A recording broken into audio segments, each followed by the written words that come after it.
Hi friends, welcome back to my channel. இந்த வீடியோவில் நம்ம ப்ரான் வச்சு ஊறுகாய் பண்ண போகிறோம்.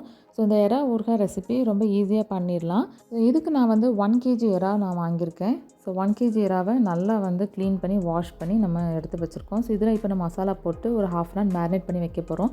என்ன மசாலா நான் ஆட் பண்ணியிருக்கேன்னா உப்பு, மஞ்சள் தூள், வத்தல் தூள் 1 ஸ்பூன் போல் ஆட் பண்ணியிருக்கேன். கொஞ்சம் கருவேப்பிலையும் போட்டுட்டு இது ஒரு ½ அன் ஹவர் நம்ம வந்து மேரினேட் பண்ணி வச்சுக்க போகிறோம். ஸோ மேரினேட் பண்ணதுக்கப்புறம் இதை நம்ம வந்து ஆயிலில் நம்ம ஃப்ரை பண்ணி எடுத்து வச்சுக்கலாம் ஃபஸ்ட்டு.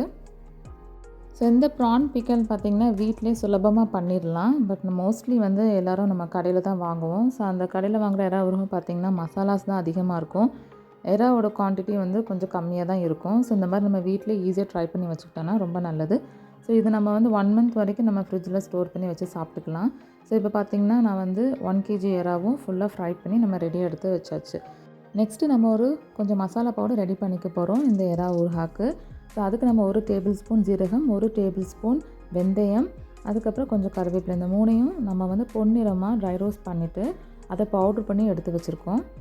நெக்ஸ்ட்டு பார்த்திங்கன்னா இஞ்சி, பூண்டு, பச்சை மிளகாய் இந்த 3ஐயும் வச்சு ஒரு பேஸ்ட் ரெடி பண்ண போகிறோம்.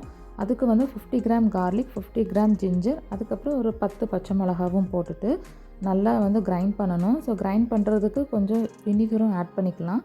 ஸோ வினிகர் ஆட் பண்ணி தண்ணி ஆட் பண்ணக்கூடாது. வினிகர் ஆட் பண்ணிவிட்டு நல்லா பேஸ்ட் மாதிரி இந்த மாதிரி கிரைண்ட் பண்ணி ரெடியாக எடுத்து வச்சுக்கோங்க. எறா ஃப்ரை பண்ணி வச்சுருந்தோம் இல்லையா, அதே எண்ணெயில் நம்ம வந்து இந்த இஞ்சி, பூண்டு, பச்சை மிளகாய் பேஸ்ட்டை நம்ம வந்து போட்டுக்கிறோம். ஸோ இந்த பேஸ்ட்டோட ரா ஸ்மெல் போகிற வரைக்கும் நம்ம நல்லா குக் பண்ணணும். ஸோ இந்த இஞ்சி பூண்டுலேயே வந்து நேச்சுரலாக நமக்கு ஒரு வாட்டர் கண்டென்ட் இருக்கும். ஸோ அந்த வாட்டர் கண்டென்ட்டும் நமக்கு நல்லா வந்து வற்றணும்.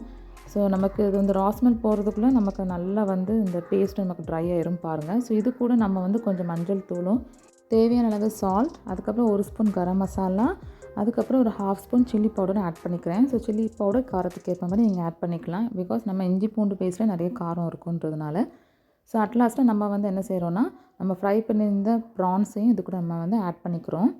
ஸோ இதுக்கப்புறம் நம்ம ஒரு மசாலா பவுடர் ரெடி பண்ணி வச்சுருந்தோம் இல்லையா, ஜீரகம், வெந்தயம், கருவேப்பிலை. ஸோ அந்த மசாலா பவுடர் இது கூட நம்ம ஆட் பண்ணிக்கிறோம். ஸோ ரொம்ப நம்ம தேவையான அளவு ஆட் பண்ணிக்கலாம். ரொம்ப ஆட் பண்ணியாச்சுன்னா நமக்கு அந்த வெந்தயத்தோட கசப்பு தன்மை அதிகமாகிடும்.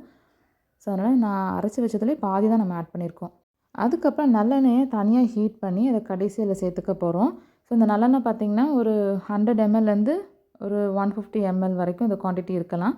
ஸோ அதை நீங்கள் வந்து ஹீட் பண்ணி தனியாக ஹீட் பண்ணி இது கூட சேர்த்து ஒரு 5லேருந்து ஒரு 10 நிமிஷம் நல்லா வந்து இதை வந்து குக் பண்ணணும். அவ்வளோதான். ஸோ நமக்கு வந்து ப்ரான் பிக்கல் ரெடி ஆகிடுச்சு. தேவைப்பட்டால் கொஞ்சம் வினிகரும் நீங்கள் கடைசியாக ஆட் பண்ணிக்கலாம். ஸோ ப்ரான் பிக்கல் சூப்பராக ரெடி ஆகிடுச்சு. ஸோ இந்த வீடியோ கண்டிப்பாக உங்களுக்கு யூஸ்ஃபுல்லாக இருந்திருக்கும்னு நினைக்கிறேன்.